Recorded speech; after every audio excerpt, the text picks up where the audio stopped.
So, this is an old story, at least in my family.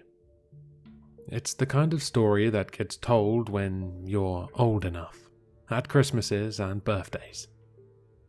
I'll admit it feels pretty good to be told it, once you reach the right age.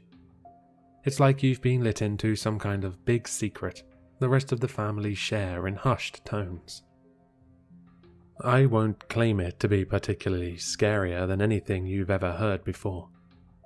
There aren't any ghosts or demons or cosmic entities, but it frightened me to death the first time I was told it, and it has had the same effect on anyone I've ever seen it told to since. I suppose I should get to the point. My uncle, who isn't my actual uncle, more my mum's dad's friend, I think. He used to work in the 60s in one of those massive depot warehouses. The ones where they store boxes and random things before they can be shipped off to wherever they're actually meant to be. He was broke at the time, and down on his luck, and he worked as the night security at this place. The depot was a couple of miles or so from his town, just off the freeway, and surrounded by dense woods. The site was huge, a compound of individual warehouses and storage rooms, with a central car park. My uncle's office was tucked away in the corner of one of these warehouses, and he always made a point to emphasize just how cavernous this place was. The way he put it, when you walked through the warehouse at night, you couldn't even see the roof, just shelves and shelves of boxes, stretching up into the darkness. So, every night my uncle had to arrive at 1:45, walk up and down every aisle of shelves in every warehouse, and then go to his office and wait out the rest of the shift. Keep his eyes and ears peeled for any disturbances. Simple job, easy money. Mind you, he wouldn't spend much time actually patrolling the place. He said he used to play himself at poker for most of the night. So, on this particular night, my uncle pulls up in his truck to the car park, right on time, as always. He says it was a pretty clear night, with a big bright full moon. He remembers actually taking a moment and leaning on the side of the truck, staring up at the star-speckled sky. Out here, away from the city, you could actually see the stars properly. The air was crisp and clear. At the door to the warehouse, he sees the guy he's meant to take over from, a guy called Vinnie. Now, the way my uncle described Vinnie, basically he was a nice enough guy, but not everything was working properly upstairs, if you catch my meaning. He was an older guy, had been working security there almost all his life, and was always coming out with these little oddities and sayings. Like, for instance, when it rained, he used to say, "Fish'll come a-walking," in some grumbling, muttering sort of way. And he used to say that the government was putting zinc into cornflakes. Anyway, just keep in mind that my uncle didn't really take much of what Vinnie said too seriously, okay?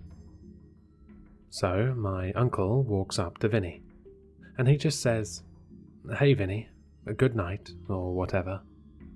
And straight away he can see something's weird with Vinnie, even more so than usual. Vinnie's barely registered him. He's staring real intently at something far off, past the fence of the depot, near the tree line. "Everything all right, man?" asks my uncle. Vinnie turns slowly and quietly says, "There's someone behind that tree out there. You see him? Peeking." My uncle turns to where Vinnie's looking, but it's dark and the moonlight doesn't reach that far.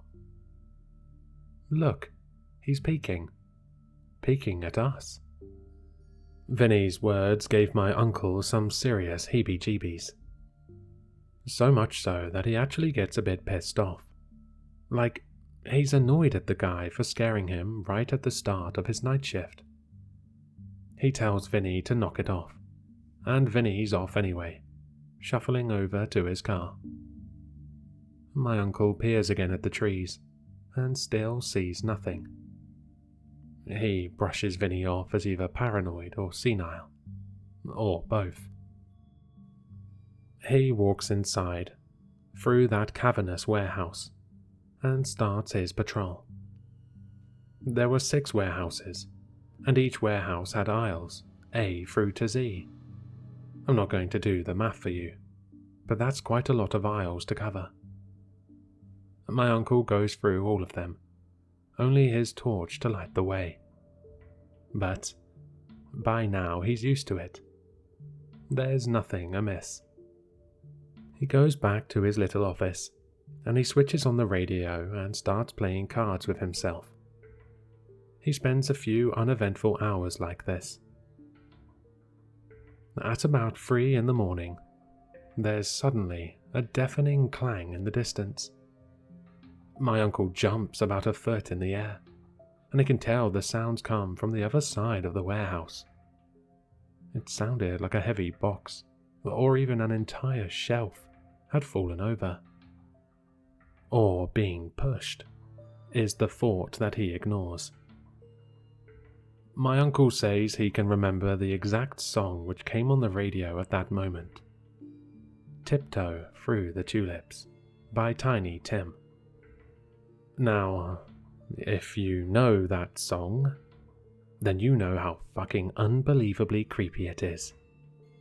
My uncle probably would have chosen just about any other song in the world to play at that second, in that lonely night.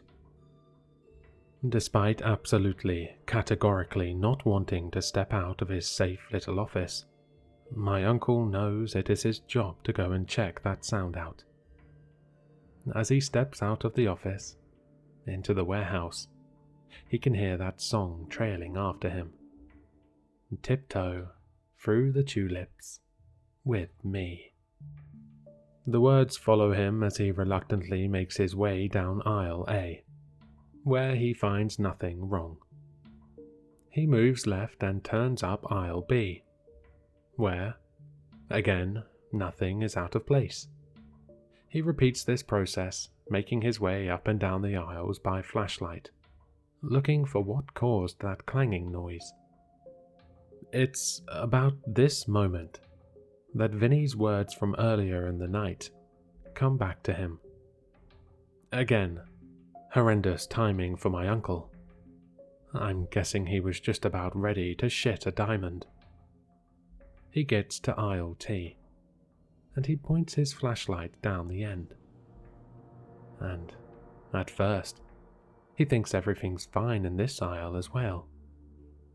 Just as he's about to continue off, he sees something way down at the other end of the aisle. There's a shape sticking out from behind the other end of the shelf. It's small and sticking out from a few meters up in the air. He's not scared at first, just confused, because he can't tell what it is. His body recoils instinctively when it starts to move, but still, he can't tell what it is. Only that it's moving subtly. He stares and stares at the shape, and then something clicks in his mind, like a jigsaw coming into place, and now he sees the full picture. And he doesn't like it. Not one bit. It's an arm. It's an arm, and it's waving at him. He can't see the owner of this arm. He can just see it sticking horizontally from the end of the aisle. The rest of the body is obscured by the shelf.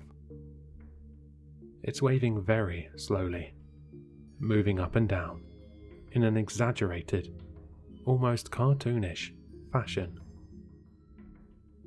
My uncle, in a moment which shocks himself too, calls out, "Hey, hey, who's there?" His voice cracks on the "there," and he hopes that whoever this is hasn't heard the fear in him. The person doesn't reveal themselves, just slowly pulls their arm back behind the shelf, out of sight. My uncle immediately half walks, half runs down the aisle, to where the arm just was. But there's no sign of anyone there now. He hurries down past all the aisles in that direction, past parcels and packages, but he can't find this intruder anywhere. Now, the whole time as he's searching the aisles, he can hear noises from aisles perpendicular to him. Like, whatever aisle he's in, he can make out noises just past the shelves next to him, but he can't see what's making the noises, because it's obscured by the boxes and the darkness. He hears light, frantic footsteps, pitter-pattering on the floorboards adjacent to him, always just out of sight. At this point, he's probably trying to pinch himself and wake up from this entire situation, because it sounds like there's somebody sprinting barefoot through this empty warehouse in the middle of the night. He gets back to aisle A, outside his office, and he can't hear any footsteps anymore, and he's starting to really freak out now, thinking he's let an intruder in and lost them. He turns to start searching the aisles again, and his flashlight beam hits something down the end of aisle A now. It's not an arm. It's a head. The face is peeking around the shelf, half obscured, to the extent he has to squint to make sure he's really seeing it. In the dark, and with the distance between them, he can only make out 3 features. The hair is too wild and matted for him to decide if it's a man or a woman. The skin is disgustingly pale, and he has a horrible suspicion that, as best he can see, the face is grinning at him. According to my uncle, he actually said the word "nope" under his breath before leaping into his office and locking the door. He pushed up his desk against the locked door and rushed over to the small landline phone in the corner of the office. He rang his boss, who wasn't too pleased to be woken up at 3 a.m, and then, on the instruction of his boss, called the police. My uncle says that while he's making these calls, he begins to hear a light tapping and scratching on the office door. Faint, coming in small bouts every so often.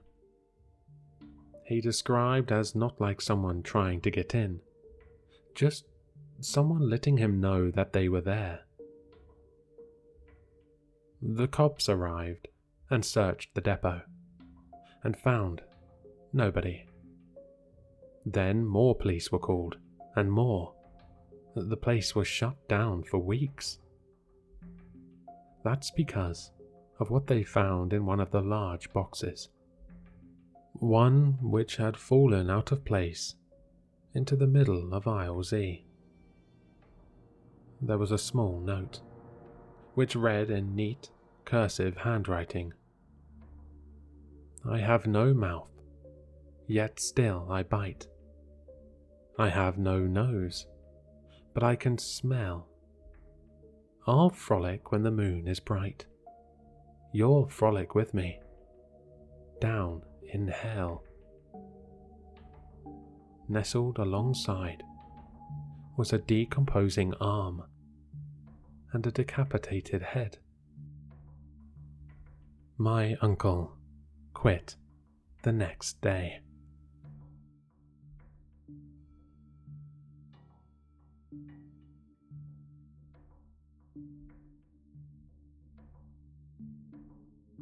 Hello, Sinister listeners. If you've enjoyed this story, then you'll find all the author's information in the description below. For more content, be sure to like, comment, and subscribe to succumb to the sinister.